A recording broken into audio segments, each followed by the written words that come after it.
여기 키클롭스처럼 눈알이 하나 달린 뇌를 연구하는 청년이 있습니다. 그의 이름은 제프리 프랑켄으로 자칭 생체의학 전문가죠. 그런데 뇌 달린 외눈이 생각대로 움직이지 않습니다. 해결 방법이야 간단합니다. 본래 작동이 멈춘 가전제품은 때리면 고쳐지는 법이죠. 마찬가지로 제프리 역시 뇌 한쪽에 수술칼을 박아 넣습니다. 역시 이제야 제대로 작동하네요. 제프리는 관객에게는 미친 과학자처럼 보이는 인물이지만 영화에선 주변 사람 누구 하나 크게 신경 쓰지 않습니다. 제프리는 약혼 여인 엘리자베스의 아버지에게 리모컨으로 작동하는 제초기를 생일 선물로 만들어 줍니다. 이런 선물을 줄 때는 늘 조심해야 하는 법이죠. 그러나 엘리자베스는 조심과는 거리가 먼 인물입니다. 그러니 제초기 앞에서 작동 방법을 설명하다가 그만 온몸이 산산이 분해되고 맙니다. 제프리는 보기와 다르게 순박하지만 아주 건실한 청년입니다. 그러니 그 역시 건실한 청년이 할 법한 일을 합니다. 엘리자베스를 되살리기로 한 것이죠. 문제는 엘리자베스의 육체 가운데 남은 게 머리와 팔 하나, 다리 하나, 그리고 발가락 하나뿐이라는 것입니다. 그러니 나머지 신체를 구해야 합니다. 제프리는 건실한 청년답게 이참에 엘리자베스에게 아주 멋진 육체를 선물하기로 합니다. 마침 방송에서는 텔레비전 호러스타 존 제클리가 일기 예보를 진행하고 있네요. 이틀간 폭우가 몰아친다는 예보입니다. 프랑켄슈타인이 시체를 되살리기 위해 강력한 번개를 기다렸듯이 제프리 역시 폭풍이 몰아치는 날을 부활의 날로 잡고 엘리자베스의 신체를 모을 준비를 합니다. 그런데 이때 윤리적 딜레마가 생겨납니다. 엘리자베스를 살리려면 다른 누군가를 죽여야 한다는 결론이 나온 것이죠. 하지만 제프리는 윤리적 딜레마를 손쉽게 제거하는 간단한 방법을 아주 잘 알고 있었죠. 그건 죄책감을 느끼는 뇌 부위를 제거하면 해결됩니다. 정말로 간단한 방법이죠. 제프리는 윤리적 위기가 닥칠 때마다 그에 해당하는 뇌 부위를 전기 드릴로 뚫어버립니다. 이처럼 손쉬운 해결 방법을 우리는 왜 몰랐을까요? 아프기 때문이겠죠.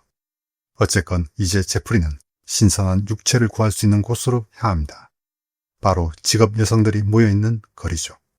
제프리는 그곳에서 만난 직업 여성에게 조로라는 포주를 소개받습니다. 조로는 등금이 두둑한 제프리에게 9명의 직업 여성을 소개합니다. 그런데 여기서 제프리는 큰 실수를 합니다. 제프리는 엘리자베스의 신체로 사용할 직업 여성을 작업실로 데려와 강력한 마약으로 그 여성을 죽일 계획을 세웠지만 그 마약을 여성들이 있는 곳으로 가져왔던 겁니다. 마약을 본 여성들은 흥분을 감추지 못하고는 곧바로 마약 파티를 벌입니다. 앞서 말했던 것처럼 이 마약은 아주 강력합니다. 사람 몸을 폭발시킬 정도로 강력하죠. 이제 마약에 취한 여성들의 몸이 하나씩 폭발하기 시작합니다. 점잖게 여성들이 나오기를 기다리던 조로는 기다리다 지쳐 호텔 방을 찾아갔다가 폭발한 여성의 머리에 맞아 기절해 버립니다. 제프리는 갑작스럽게 난장판이 된 이 사태에 실망하지만 곧바로 여성들의 신체를 챙기며 엘리자베스를 살린 이후에 그들의 몸도 꼭 고쳐주겠다고 약속합니다. 역시 건실한 청년이죠.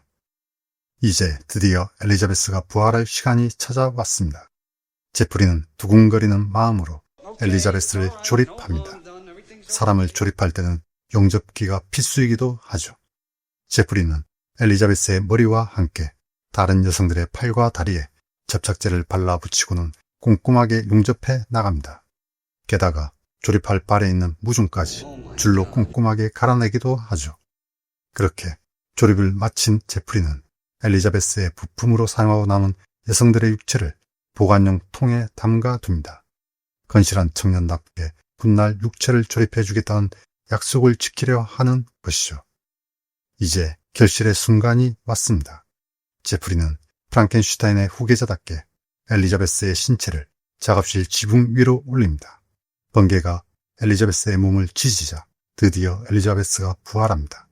제프리는 걱정 반 기대 반으로 엘리자베스의 이름을 불러봅니다. 그런데 엘리자베스의 상태가 살짝 이상합니다. 엘리자베스는 부활하자마자 제프리에게 직업 여성의 말투로 나와 데이트 하실래요? 라고 묻고는 제프리가 돈이 없는 것을 알자 제프리를 기절시키고는 거리로 떠나버립니다. 번개는 엘리자베스를 부활시키기는 했지만 엘리자베스의 정신이 아니라 육체에 새겨져 있던 기억을 깨운 것이었죠. 큰일 났음을 깨달은 제프리는 엘리자베스를 찾아 거리를 헤매기 시작합니다. 제프리가 엘리자베스를 애타게 찾고 있는 동안 엘리자베스는 남자들을 유혹합니다. 여기까지는 별다른 문제가 없습니다. 문제는 엘리자베스의 몸으로 사용했던 신체가 강력한 마약에 찌들어 있었다는 것이죠. 이제 엘리자베스를 맞이한 남성들의 육체가 폭발해 버립니다. 그러나 머리가 아니라 몸으로 행동하는 엘리자베스는 곧바로 다른 남자를 찾아 떠납니다. 그런데 그런 엘리자베스를 관찰하는 인물이 있습니다. 그는 제프리 때문에 개점 휴업 상태인 조로입니다. 조로는 엘리자베스의 몸을 구성하는 신체 조각들을 곧바로 알아봅니다. 그러고는 제프리가 무슨 짓을 했는지 깨닫죠. 조로의 장사를 망친 인물이 바로 제프리였던 것입니다. 분노한 조로는 제프리의 뒤를 밟습니다. 제프리는 한 종말론자를 통해 엘리자베스를 찾아냅니다. 그러고는 이제 엘리자베스의 목에 연결한 전기 연결 단자를 통해 엘리자베스의 정신을 되살리는 데 성공합니다. 드디어 엘리자베스의 정신이 돌아오지만 제프리를 뒤쫓아온 조로가 있었으니 조로는 마테체로 제프리의 목을 날려버립니다. 그런데 조로는 한 가지 큰 실수를 저지릅니다. 여성들이 제프리의 작업실에 숨어 있다고 생각한 조로가 마약을 가져온 것이죠.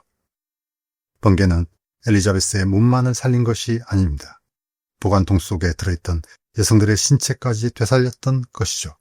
게다가 보관통 속에서 되살아난 여성들의 신체는 아무렇게나 결합한 상태로 부활하고 맙니다. 이제 이들은 조로의 약을 향해 몰려들어 조로를 마약과 함께 통 속으로 끌고 들어갑니다. 이 사태에 당황할 만도 하지만 엘리자베스는 제프리를 깊이 이해하는 인물이기도 하죠. 엘리자베스는 제프리의 잘린 머리를 집어든 다음 제프리를 부활시킵니다. 다행히 제프리가 실험 과정을 연구 노트에 아주 상세하게 기록해 두었기 때문입니다. 물론 여기에는 작은 문제가 하나 있습니다. 제프리의 연구 노트에는 여성 호르몬을 사용한 부활 방법만 있었기 때문에 남성의 육체를 되살릴 방법은 없었던 것이죠. 아무려면 어떻습니까? 엘리자베스는 제프리를 여성의 몸을 사용해 부활시킨 다음 영원히 행복하게 잘 살기로 합니다. 그렇게 엘리자베스는 해피엔딩을 맞이합니다. 그럼 제프리는 어떨까요? 제프리의 미래야 알게 뭡니까? 다 업보라고 생각하며 살아야겠죠. 프랭크 헤넨로터의 프랑켄후커는 프랑켄슈타인을 다룬 영화 가운데 가장 막 나가는 작품입니다.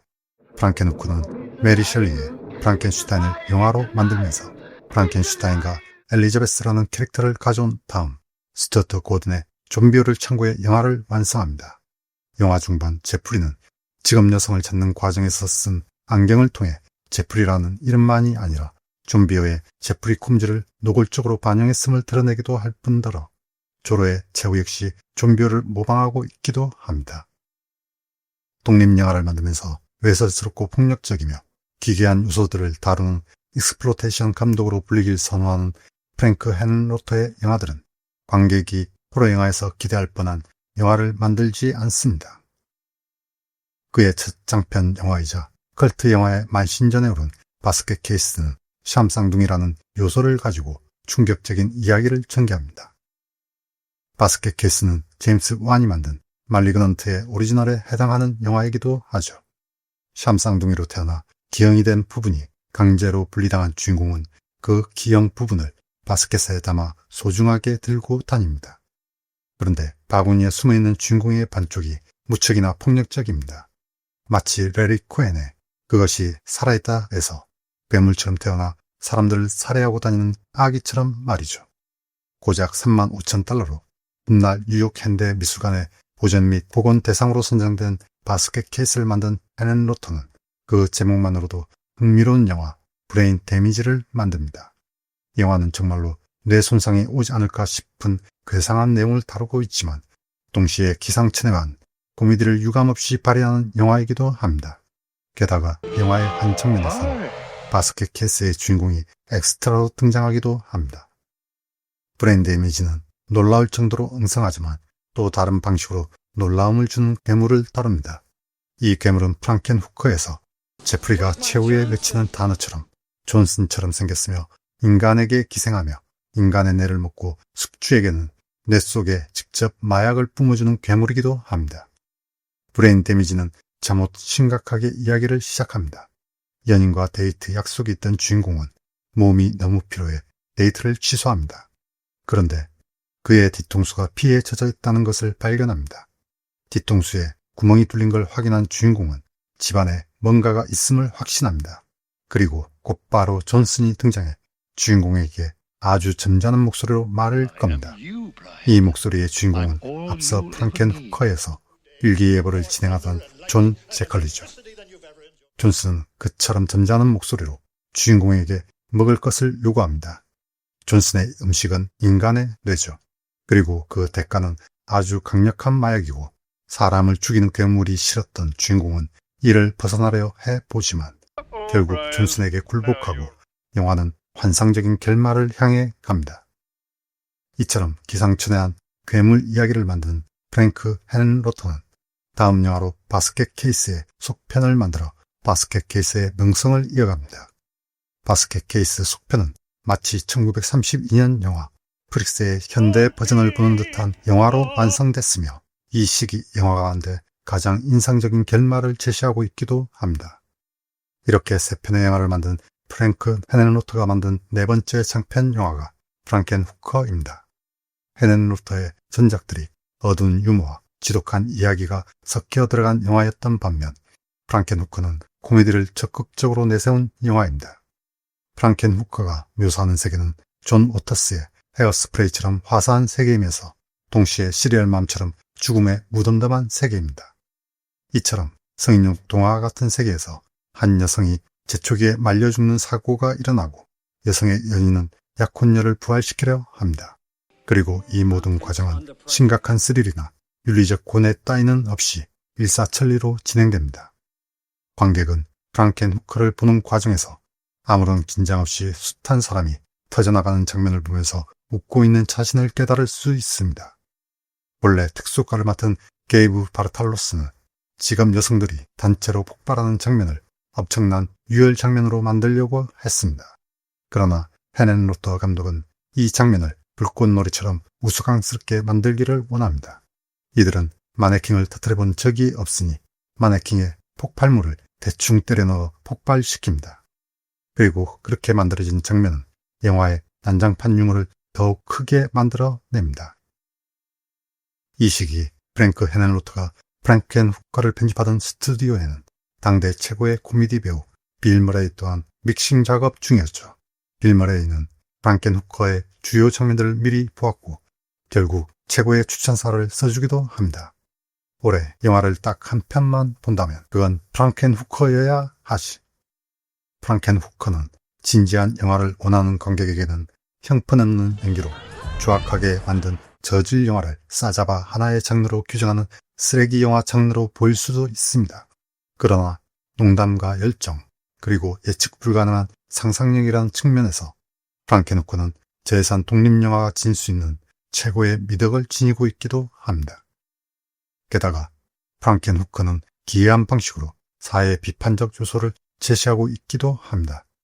물론 이는 영화를 판단하는 사람에 따라 다르겠지만 말이죠.